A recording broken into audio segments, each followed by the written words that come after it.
Narayani foundation आयोजित महाकाव्य स्पर्धा 2026 साठी माझी कविता पाठवत आहे. कवितेचं शीर्षक आहे ध्वज. ह्या ध्वजास करुणी वंदन ही एक ठेवतो ओळ. ह्या ध्वजास करुणी वंदन ही एक ठेवतो ओळ. दे तुझ्याच चरणी जागा नी तूच करी सांभाळ. ध्वज उंच लहरताना ही फुलून येते छाती. ध्वज उंच लहरताना ही फुलून येते छाती. वाऱ्याची वाजे वीणा नदी डोंगर गाणी गाती. ध्वज उंच लहरतो आणि हात देई एक सलाम. मग तुझाच होई कृष्ण नी तुझाच होई राम.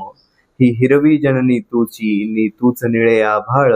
दे तुझ्याच चरणी जागा नी तूच करी सांभाळ.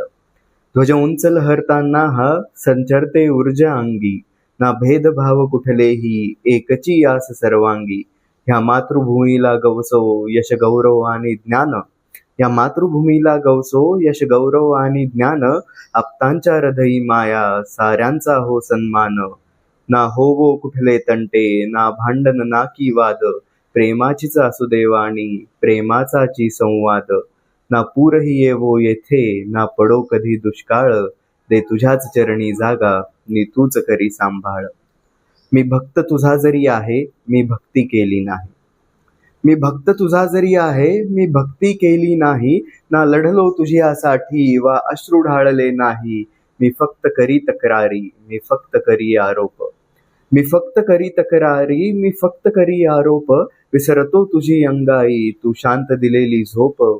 मी चुकतो असंख्य वेळा मी चुकतो असंख्य वेळा.